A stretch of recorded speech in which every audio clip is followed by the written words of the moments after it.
We love to say that a picture is worth 1,000 words, but in 2024, photos just don't hit like they used to. In this video, I wanted to memorialize a special day of fishing. And man, what an awesome bite it was. After the fishing, I experimented with a brand new, to me, technique that actually dates back centuries. Finally, we closed out the video with a delicious recipe that I honestly can't wait to try again. Good morning, everyone. Welcome to the Indian River Lagoon. I'm here with my buddy Greg. What's up? He's a local captain here, and today we're gonna try and go do a little fishing, catch a little bit of everything. Have you been catching anything specific lately? I'm doing good with Snook. The big redfish are starting to show up, starting to get into that fall era where they show up. So that's why this is one of my favorite times of the year, because you get plenty of snook still because it's still a little bit warm, but there's also lots of big redfish here in the Indian River, and hopefully today we can maybe find us a slot snook, but no guarantees. But the very first thing that we have to do is we have to find some bait. So we're gonna go try and find some pilchards and pigfish, you said? Yep. Perfect. Well, see you guys out there.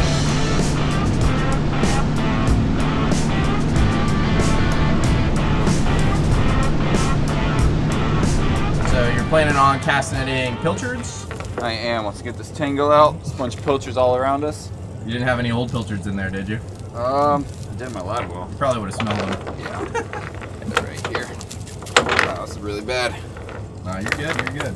Not look professional. They're flicking right in front of the boat, Cap. I know. I'm going. I'm trying.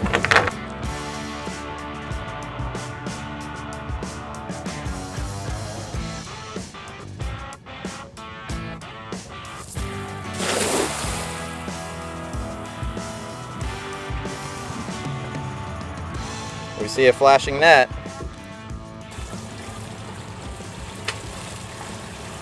Ooh, we got some baits.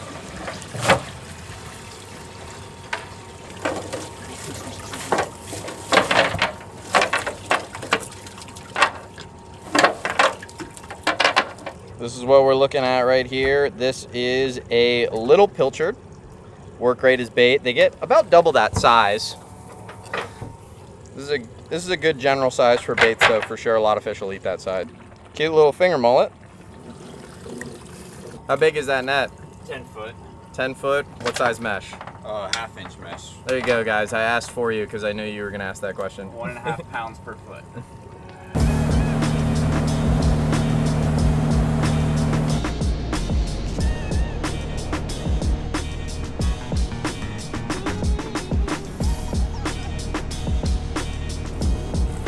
So we just finished up getting pilchards, not really hard, 2 cast net throws and we had plenty. But now we're trying to catch some more bait. We're trying to catch some pigfish and some pinfish. Don't get these in the cast net, we actually catch these hook and line, little piece of shrimp, little weight on the bottom. This is actually one of the more fun parts of the day. There they are. We found them. 5 feet of water. Throw the harpoon. All right, check it out. So got these little BKK Octopus beak hooks size 2. Gonna rig these up just on a very basic little bottom rig. So very, very basic bottom rig.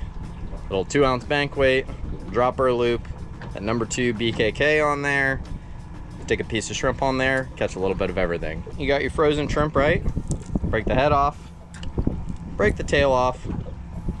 All you wanna use when you're catching bait like this is the part of the shrimp that you would eat. So you just want to use the meat. I actually peel the shell off too, and then I'll break a piece, I don't know, about that big, maybe half that. Throw that on the hook. Nothing crazy, just a little shrimp on a hook, drop it down, and if you're in an area like this that has tons of bait, it's not very hard. In the time that it took me to get rigged up, I think Greg has caught like 5 or 6. Oh, they're chummed up. That was instant. That's what we want. Beautiful. So what I have here, if you're not familiar with them, or you didn't know what it was, you might think it's a grunt. And I think they actually are in the grunt family. You hear that, he's grunting. But this is what they call locally a pigfish. This works great as snook bait here. Redfish, Cubera snapper, all of them eat these.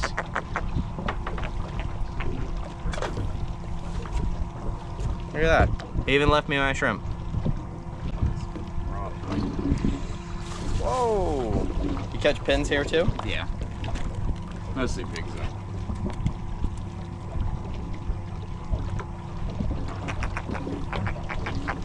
Greg says these are his favorite bait here.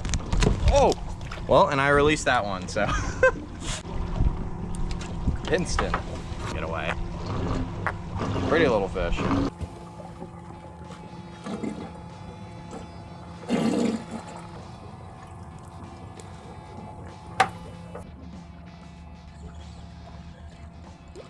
And it's a snapper. Well, Not the right species. there's some bycatch. These guys. Some gnarly little chompers. I've been bit by them before. I can confirm, not fun. Oh yeah. Not what we want.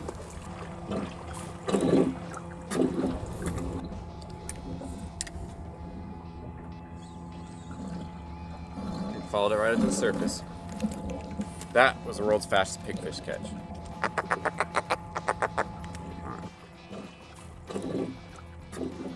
All right, that is plenty of bait, and if we go through all of that, we're having a great day, or we're just the worst fishermen in the world. Stay tuned to find out, but we're gonna head to the spot.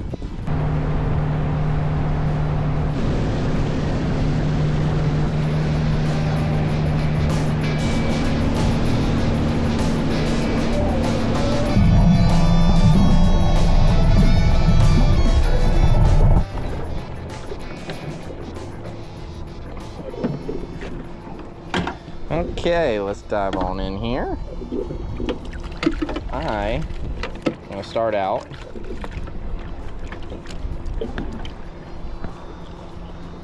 I'm gonna start out with one of them live pilchards. Hook him through the nose here. Pull BKK live bait hook.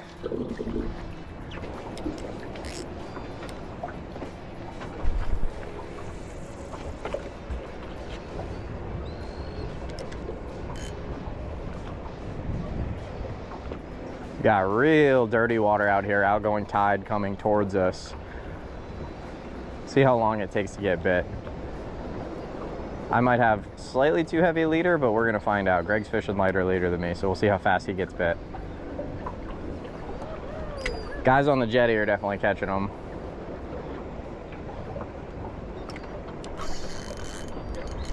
There we go.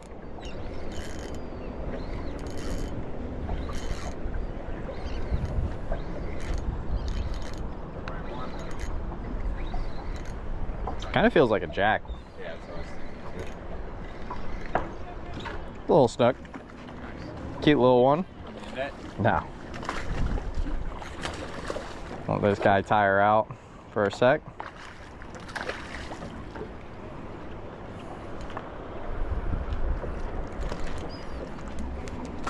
Smallest one here.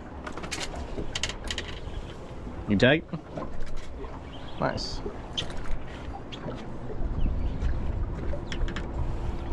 BKK right in the face. Bang. Very pretty little snook to start the day. Way too small. Greg might have a better one. They got to be 28 to 32 inches to keep. This guy's gonna go home. Oh, you got a beautiful red. That red snook double. Yeah, that's sick. Net him? Yeah, I'll get him. Nice. Nice little redfish right here, nice blue tail. That is pretty, man. That is very pretty. So we can't keep these, right? We cannot. He probably would be a keeper, but from pretty much Jupiter all the way up to New Smyrna Beach, they are closed until further notice. So who knows? But it's a beautiful little redfish. It's good to see him though. It was actually, I don't know if it was last year or the year before, we weren't seeing that many small ones. So it's like, you know, they're definitely rebounding, which is cool. Yeah. Nice, dude. You can release them whenever you're ready. Sweet. Give him a little head dive. Shoot. Let him be a giant one day. Nice.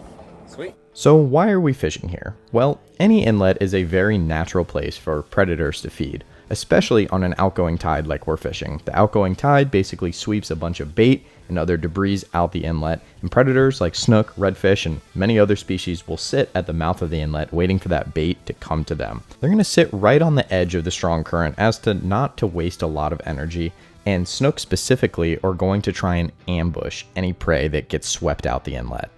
On this day, it seemed like the fish were absolutely chewing, but Greg and I both know that can end quickly. Fishing anywhere really just comes down to bite windows.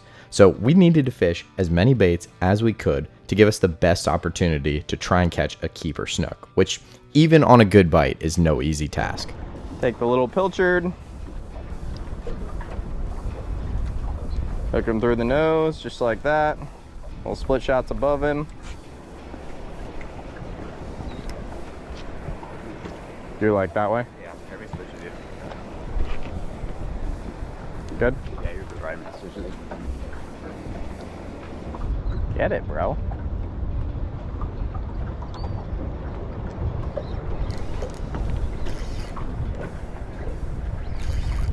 Get a little bigger. Definitely bigger than the last one I had. Not huge, but nice. I like it when it's easy like this. Now you just jinxed it. Oh, I did. Oh, beautiful. Dude, he's so pretty looking. See, this is the benefit to heavy leader, my friend. I can just bow flip him. There is a very pretty little redfish of my own. Little blue on that tail. One spot on each side. Perfect little specimen. Something nicked him right there. Well, we're gonna get him back in the water.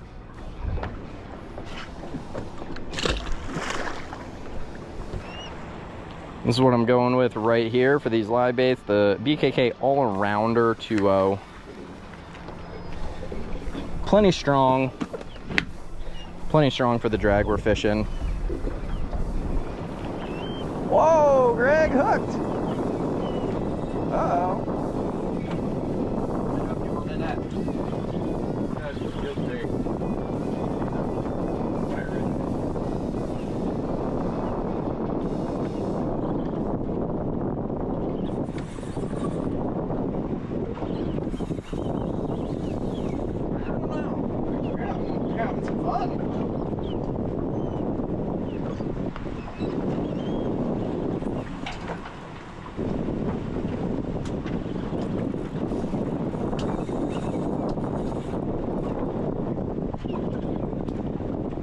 Man, I'm sure it's nice to be able to get to reel on your own for once. Yeah.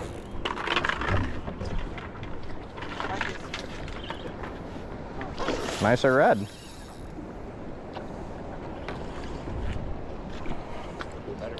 Yeah, for sure.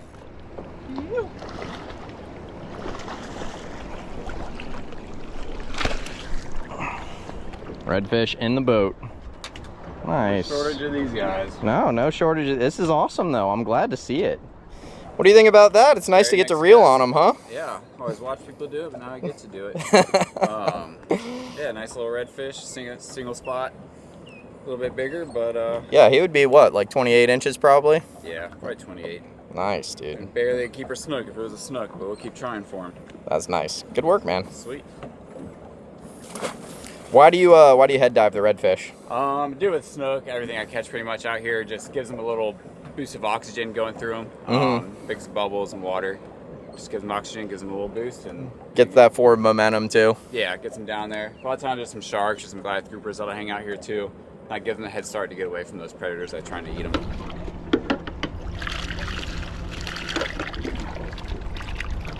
Got this live pilchard here. Right through the nose, BKK 2.0.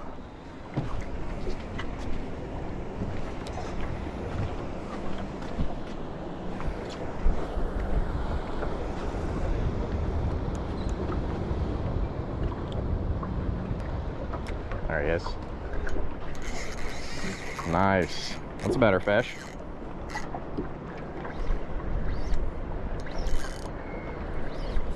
Doubled. Oh.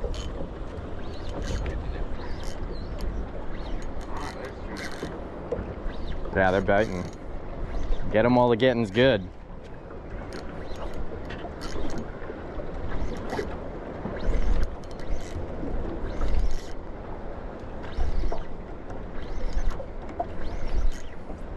Come on up, fish.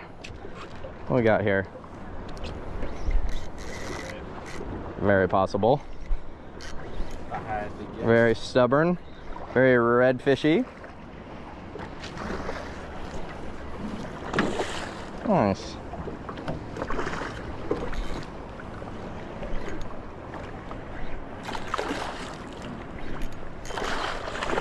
Oh! Shooting to the boat. Nice. Let me do the big camera for you? Yeah, sure. I'll set it up. Okay. Here we are. Beautiful redfish here in the Indian River. Awesome to see him coming back, man. Very blue in the tails. Very, very strong fish. One spotter on each side, just a perfect looking specimen. Again, can't keep these guys this time of year, or can't keep these guys indefinitely here in the Indian River. You can keep them in a lot of other places, but it's awesome to see them coming back because they've lost a lot of habitat here. And yeah, just having fun, man. These things are chewing. We're gonna get these guys back in the water. Heck yeah. 1, 2, 3. Nice. Sweet. Another live pilchard. And going out.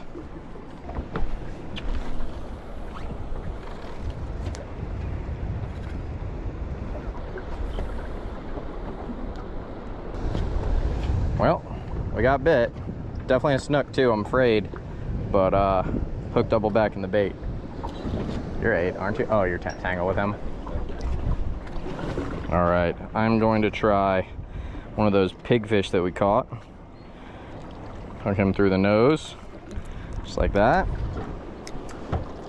Setup I'm using here, 7'4", medium heavy rod, Saragosa 6000. We have Silk Ocean PE2, or PE2.5. This is like the diameter of like typical 20-pound Power Pro, but it breaks a lot stronger, breaks a lot higher. I have it listed on the screen right now. You guys, you know, you can always save on Silk Ocean and Ocean Devil products using my code RYANMORIE. I have that all linked below if you're interested, but this is the line that I use for pretty much everything. Absolutely been loving it the past 2 years since I've been using it. Live pilchard, going out.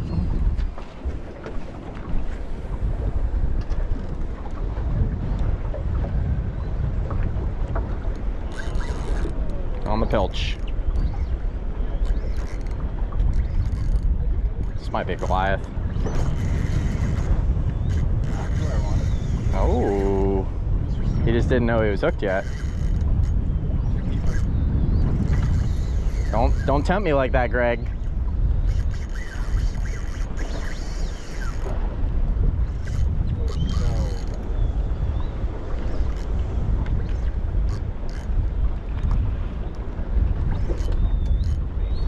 I love to take those runs, man.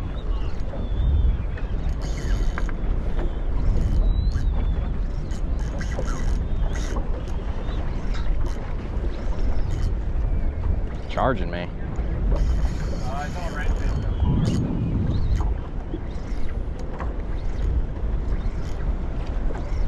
Come on, fish, come on up.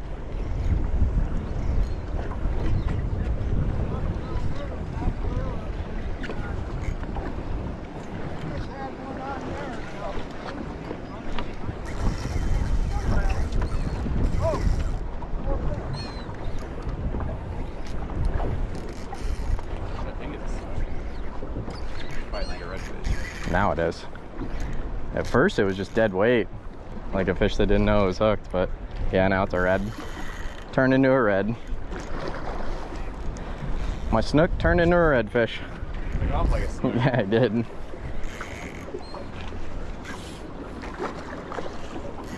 The jetty guys catch all the snook, we catch all the reds, huh?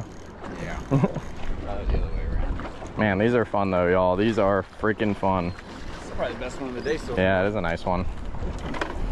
Nice one, man. Another beautiful one. Probably the biggest one of the day. These are in the drum family. Call them red drum in many places in the world, and I can actually feel this one drumming. Gorgeous fish. Gorgeous fish. Nice. Send it back. It's not my best head dive. That was like a 3 out of 10 on a head dive. At this point, I'm starting to get nervous. I knew this bite window wasn't going to last much longer. Typically, when the tide starts to rip, the fish just turn off. So I was thinking we might have to come back another day. I really wanted to get a slot snook for you guys to make this video happen. So as I'm hooking on a fresh bait, my brain's going through all the contingencies, backup plans, but all of that just kind of went by the wayside because Greg hooked up to a nice fish.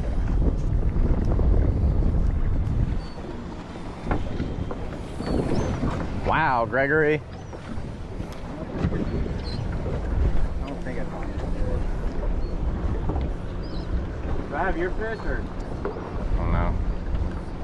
You might have a different fish, but you guys are tangled. Let's go over here. Yeah.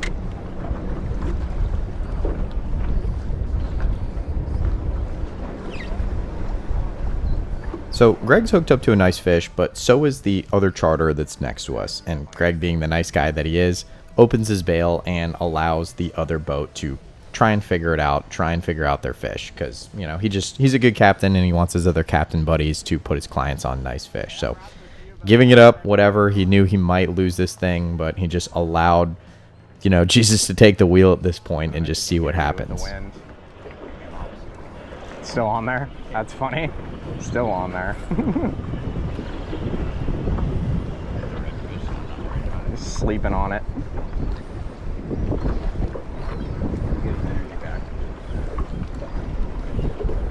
Whoa!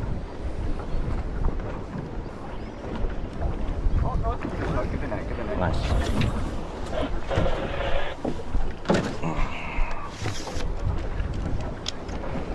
Just, I might scream to grab the rod behind you.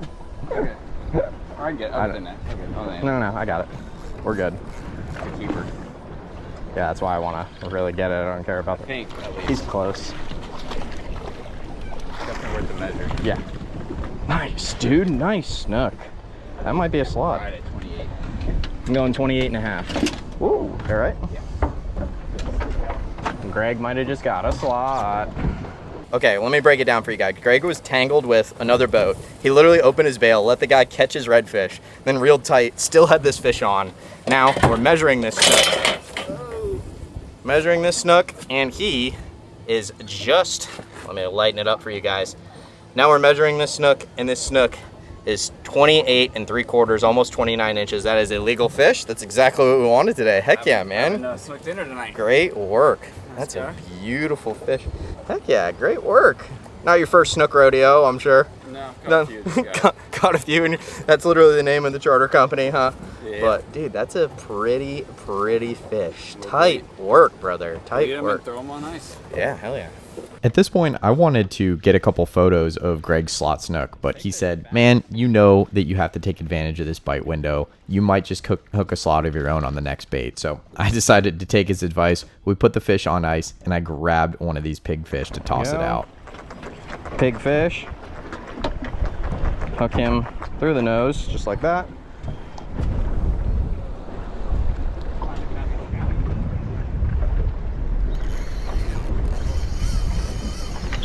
That's him.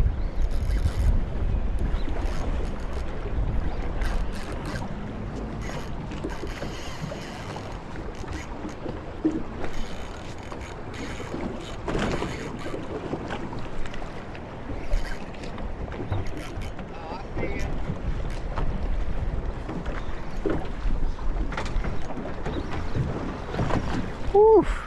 Man, that was sick. That was sick. These fish are chewing right now, guys. Fish are chewing. Threw out that pigfish, smoked it, and man, these things rip some freaking drag.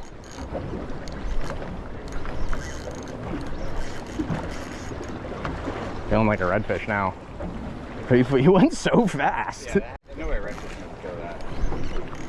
Coming in like a snook now, though. Yeah, it just feels heavy.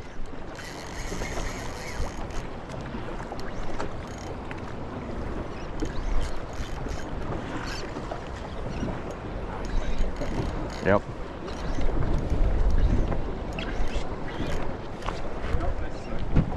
Nice. Foul hooked. Just gill wrapped. Maybe. Woof! Look at that! Let's go! That's a keeper all day. Dude! Just like that. Smoking them, man. All wrapped up. Might have literally just got another keeper. Literally. Back to back. Back to back baits. Greg's like, they're chewing. Let's skip that picture real quick. And I was like, good idea. Stick back. 9. Nah, I could be like 30. I'm gonna say, let's see. Let's see, guys. Guess right now. Guess in the comments. Ready? 3, 2, 1. We are sitting at 29 3/4 on this fish. Beautiful slot. Dude, let's freaking go. Heck yeah. And I have a very special treat for you guys with what I'm gonna do with this fish, so I'm stoked. There you go. Nice.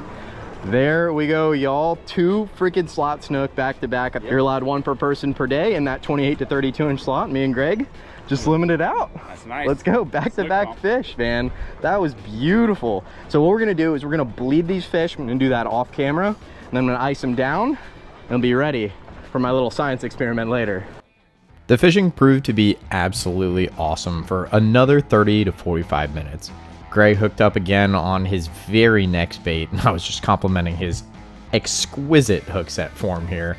We're just having fun at this point, man. It's just, there's so many days in fishing that are bad and you grind it out for 1 bite, and when you get days like this that are just awesome and the fish are chewing, you just have to enjoy every minute of it.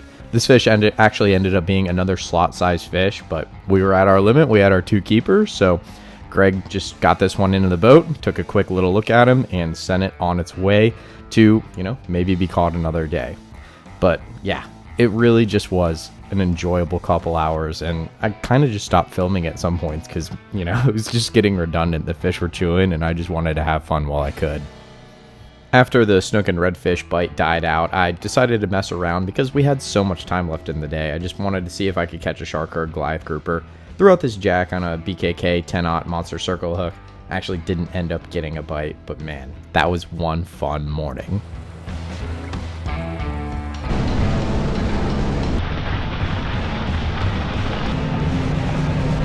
Well, I'll tell you guys what, I've definitely had harder days of fishing, but that's why it's nice to fish with someone like Greg. Appreciate. Yeah, man, he absolutely crushed it. Big redfish, multiple snook, multiple keeper snook, and we were done by noon, and we just messed around for another couple hours. But Greg, what's the easiest way to get a hold of you if someone wants to come fishing with you? Facebook, Instagram, Snookside Fishing Charters, SnookSideFishing.com, or my phone number. Perfect. I'll have all of that linked down below. I have it flashing on the screen right now. Really easy to find. Greg is here in Indian River, in Indian River County, Florida, as well as Brevard County. So just hit him up, and he can take you fishing and put you on him. It was a good time, man. Thank you. Maybe you guys will be lucky enough that the fishing is this good, but it's not like this every time. That's the most thing. of the time it is. Not always, but most of the Yeah, you could have, like anything else, you can have hard days of fishing, but it helps to fish with someone that does it all the time. So now, what we got to do, head back to the dock. I am going to do something that I've never done with the fish before. I am going to try and make basically a painting of this fish. Stick with me. It's an actual Japanese art, I think it's called. I can't remember the exact term, but I have this whole kit that I'm going to try and make a little mural of one of these snook. So I will see you guys back at the house.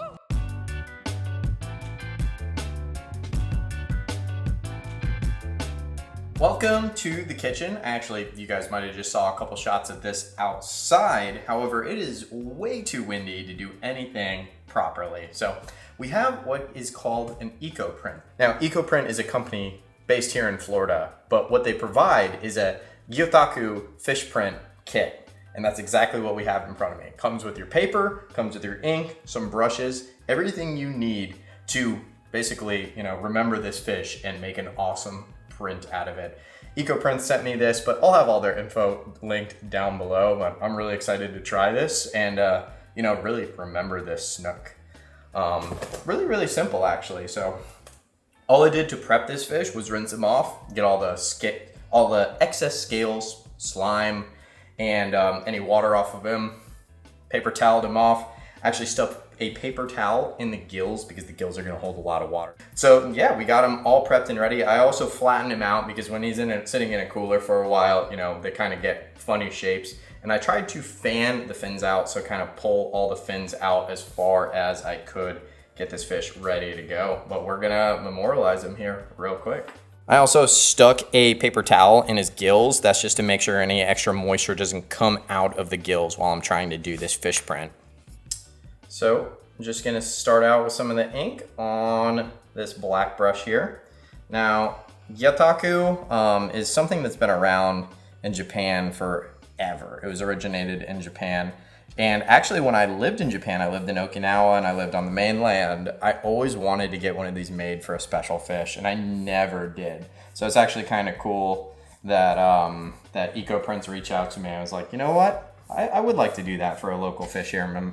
Remember, memorialize something that was a memorable catch. And that was just an awesome day with Greg yesterday. And what I also think is cool about this is I get to cherish this fish in two ways, because we're obviously going to get this print, but then we're also gonna get to eat this fish. We're gonna get to enjoy this fish. All this ink I'm just gonna wash off and then fillet him up, and the ink will never even touch the meat in any way, shape, or form. So really, really excited about that. I think it does an awesome fish like this justice. And yeah, the instructions on the kit basically say to get a light coat of paint along the entire fish. And you only want to brush one way. You want to brush from the head back towards the tail in the directions of the scales. So that's exactly what I'm doing here.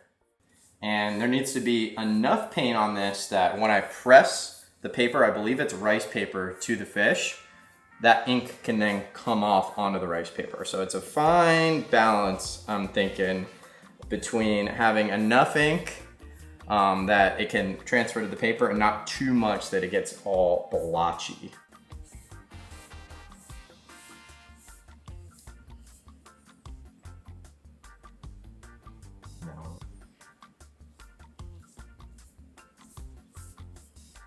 The Iko Print comes with 5 sheets of this paper. Now the paper maxes out at 27 inches. This is a 31-inch fish. So all I did was take some double-sided tape and make a longer version of the paper, a longer version that I can print this fish on. And now for the moment of truth. We're just going to take this and we are going to press our fish in. And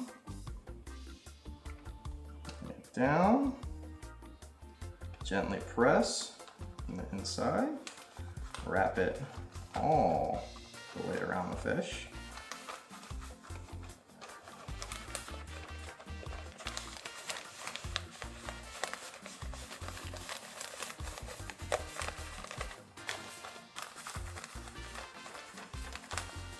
All the way on those fins. Might have been a little heavy up by the nose, but I bet you it's still gonna look really cool. All the way to the tail.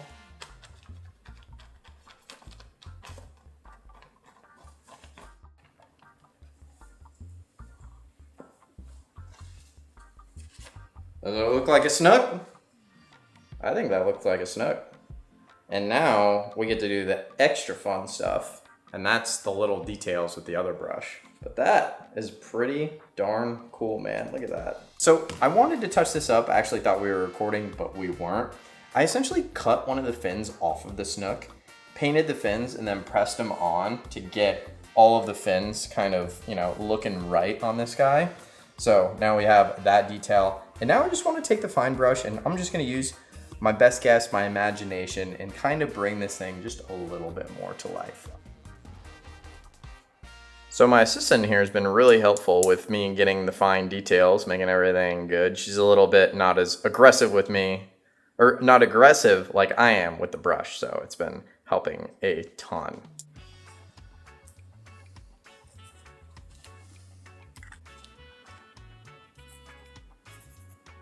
So special surprise for you guys, I'm actually gonna give this print away to one of you guys that comments down below, Snook. After 14 days of this video being up, I'll go and select one of you guys, ask for your shipping info. But you're not just gonna get this Snook print. I'm also gonna include in the package, I'm gonna give you guys a bunch of sizes, the BKK Mutsu light circle hooks. I use these for a little bit of everything. Greg was using them on the boat today or yesterday. And I decided I'll throw in a couple no lie bait neededs, a couple 3-inch jig heads, some 3 inches, and a couple 5 inches. So all you have to do to enter that is just comment Snook down below, and you guys can get this fish print and some hooks and some lures, just because I appreciate you guys. Now that we got the fish all washed up, time to clean them up and cook them up. So start out like anything else with our initial cut, back towards the top of the head.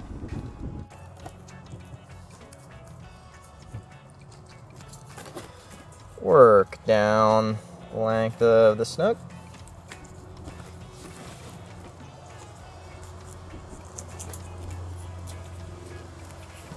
Down here, break through.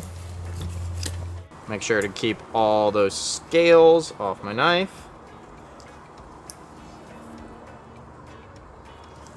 And work on down.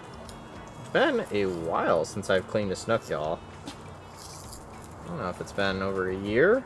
Might be longer than a year, actually.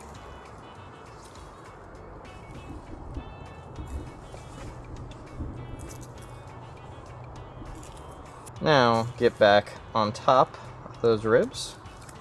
Work my way down, follow them down.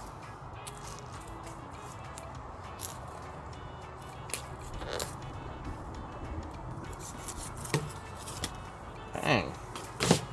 We have us a snook fillet. Start very similarly on the other side.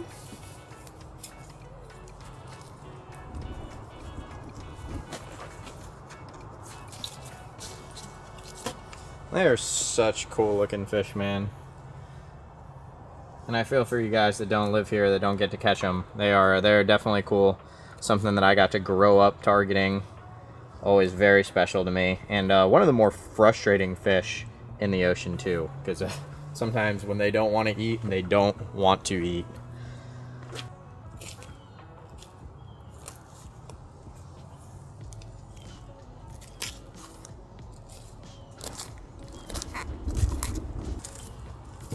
Dang. Look at that. It's good looking meat, man. That is good looking meat. Snook, we definitely want to skin this guy, or at least I want to today. I'm just gonna get a little bit more flexible knife down in between the fillet and the skin, and I'll just follow the back of my knife with my hand and work down the length of the fish. You know, I really need to know, guys, comment down below if you have ever eaten snook with skin on, because the old, wives' tale is snook used to be called soap fish, and people were eating it with the skin on, and then people found out when they ate it with the skin off, it didn't taste like soap. So comment down below if that's true. I've never tried it, didn't want to waste a snook, because that meat looks absolutely delicious to me, and I didn't want to waste a fish that means so much to me. It's actually great lighting.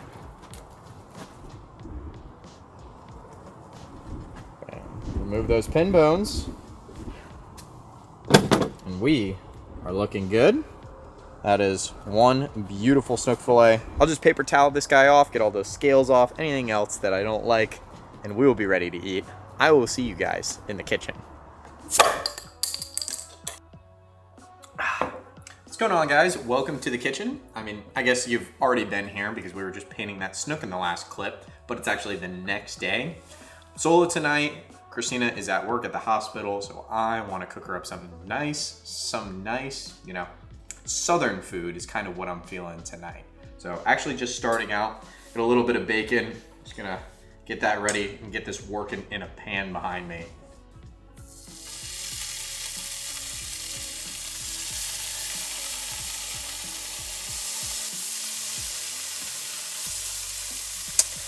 Like I said, feeling southern tonight, so we gotta start out with a little bit of bacon. Orange pepper, yellow onion. It is kind of nice every once in a while to do these cooking segments, completely solo, where it's just me. I do like to take the time to kind of talk to you guys. It's kind of weird, right? I honestly feel like the best time I ever have talking to the camera is when I'm solo. No one else is in the room because I'm just talking to y'all. It's just literally like a one-on-one conversation, even though there might be tens of thousands of people watching this, right? But it's just a good time to reflect, talk about kind of where I'm at with the channels, the videos that I make that you guys enjoy, at least some of you, right? And yeah, you know, it's just overall just a relaxing time. It's nice for me to slow down a little bit, because the pace of the internet culture, everything just seems like it's so fast, so ridiculous. And if I had to talk about kind of where I see the videos that I make specifically for YouTube here, I would say that the last year I've spent a lot of time chasing, you know, the best possible video that I could make, right? Pretty much the last 2 years I have. And that has turned into the videos becoming really long, really intensive edits that take a lot of time. And a lot of the time, I don't necessarily like that, because I want to be able to make more videos for you all that are regular viewers. But what some of you may not know is, you know, this is my job, right? This is what I do for a living. And anyone that does YouTube for a living goes through these types of decisions, these types of things, thinking in their head is, what do I spend my time on? Do I make more videos that aren't as good quality? Do I make, you know, fewer videos that are great quality? And I would say I want to get back to making more videos overall.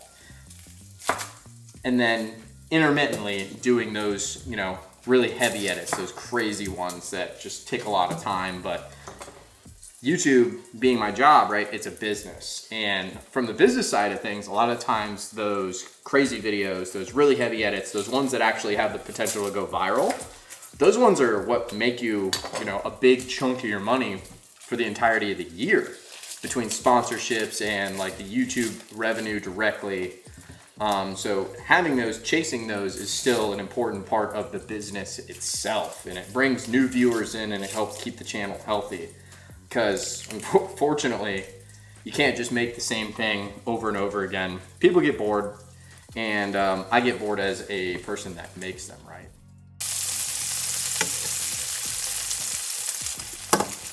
Sorry, needed a quick bacon flip. So basically, what I was just rambling about before I realized I still was cooking some bacon is where I see this channel, these videos that I make going in the future is, you know, kind of a balance between videos like this one that they weren't crazy hard to make, right? It was one day of fishing. We videoed the cleaning of the fish, the painting of the fish, and now I'm solo videoing the cooking of the fish. And it's just it was a fun day for me to get out and fish and have a good time, enjoy time with my buddy Greg. Bite was good. But we didn't catch anything crazy, you know, we didn't have like a 45-inch snook or a giant yellowfin with insane drone shots and poppers and slow-mo and all of that stuff. And I love making those types of videos. Creatively, those are very fulfilling for me.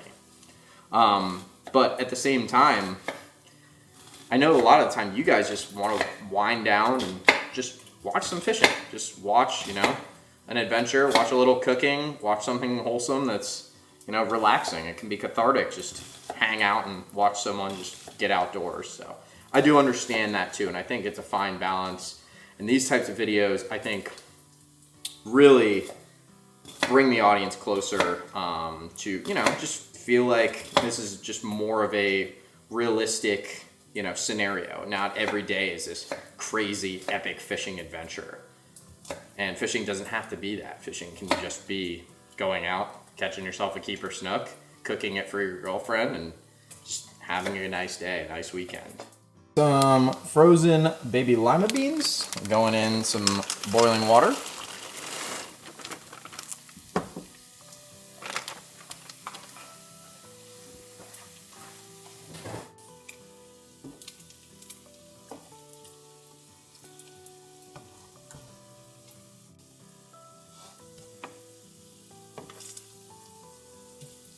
Just got a little wire rack over here with some paper towels under it. I'm also going to use that for the fish later, but I'll put the bacon on it for now.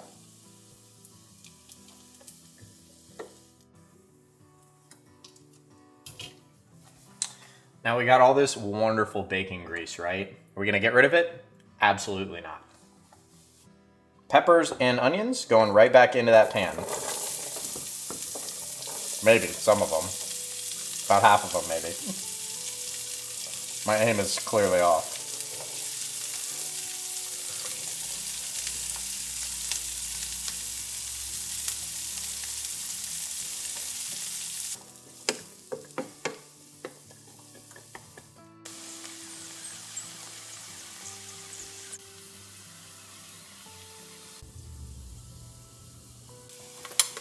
Okay, these guys are nicely cooked down now. I got a can of corn, drained out most of the juice from that, add that to the pot.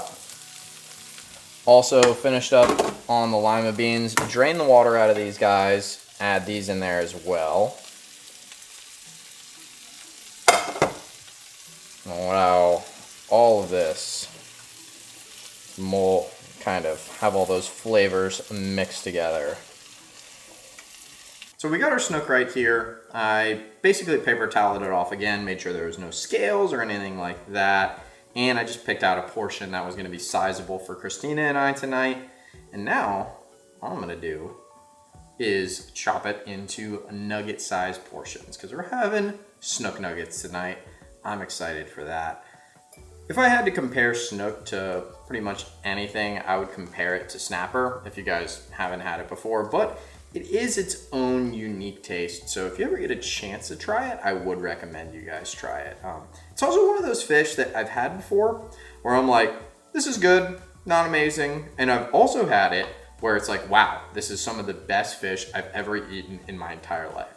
And I think it's not necessarily like one was cooked perfectly and one wasn't. I think individual fish can have individual characteristics. Just like some fish fight significantly harder than others, I think some can taste better, just like, you know, certain cows taste better than one another. But I'm excited to eat this guy. I'm very, very happy with how everything looks.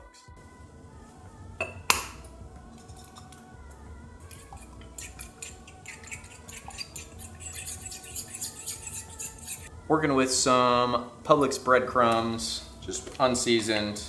A little salt and pepper in there. And a little bit of garlic powder.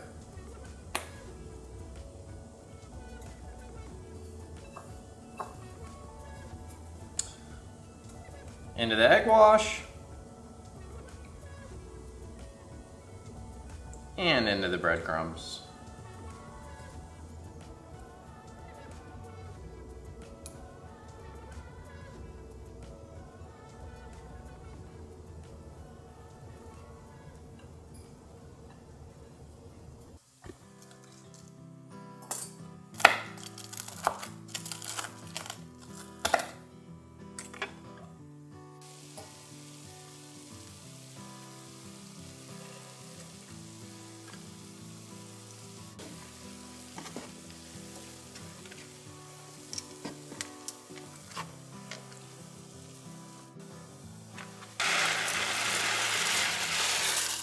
Can you guys see me? Barely in here. Got a cast iron skillet. Man, 30 years old, my brain is not working as good as it used to. Cast iron skillet, good amount of oil in there, got it pretty hot. See how these guys turn out. Snook nuggets look pretty good to me already, so bet you they'll be even better once they're fried up.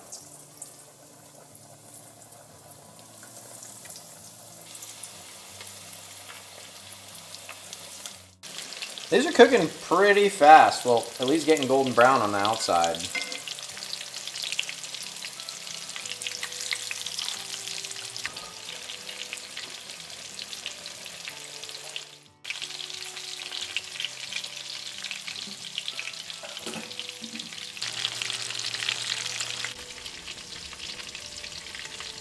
Good way to tell when it's about done a lot of the time is the fish will just start flaking apart on its own. You know, the bigger pieces, and snook is a firmer fish, so that won't always happen, but like I had one piece just about fall apart on me by itself, and it's like, okay, yeah, it's time. You'll also sometimes start hearing the oil get louder. You'll hear the juices start coming out of the fish, and it's, you know, it's just that last bit of juice from it being raw to being fully cooked. We're almost there, almost to my favorite part, the eating at the end of the video. But first, we have to plate it and make it look pretty for you guys. And my wonderful girlfriend, who is like 5-10 minutes out, so about perfect timing. I dusted the fish with just a wee bit of salt after I pulled them out of the oil, out of the fry pan. Give Christina 3 pieces. And I'm gonna give myself 4, and then probably eat the rest off camera where you guys aren't looking, so you can't judge me on how much I'm eating. Some of our beautiful succotash. Haven't had this in quite a while, but last time I made this, I lived in South Carolina. I was still active duty in the Marine Corps, and I made it for a catch and cook YouTube video with a redfish in my apartment there. So for whatever reason, you guys are one of the, you know, probably like 5,000 to 8,000 people that watch that video. Give me a comment down below if you remember, if you've been around since back in those days.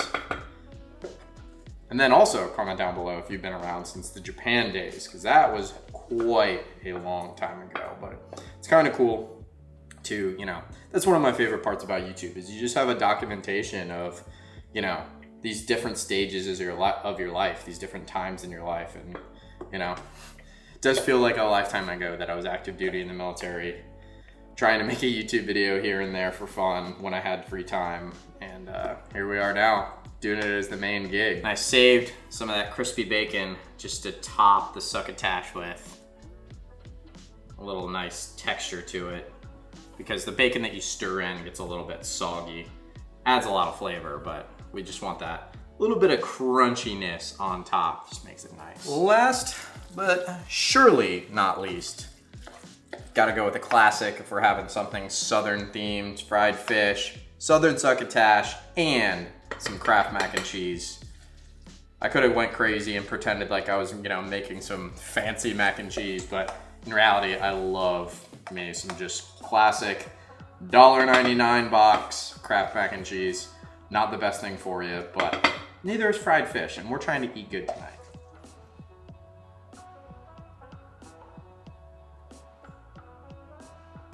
So my lovely assistant has arrived, showered off after a shift at the hospital, and she is enjoying her dinner. I absolutely housed mine while she was in the shower. I couldn't wait. I'm a terrible date. But she's enjoying it, and she does not really want to be on camera right now, so I appreciate you being on camera for 2 seconds. Thanks. But I want to thank you guys so much for watching this video and listening to me ramble on it here in the kitchen for however long I was rambling. Plenty more awesome videos coming. Thank you all so much for the support as always. And if you want to see more awesome fishing videos, YouTube thinks you're gonna like this one. So I'll see you guys over there.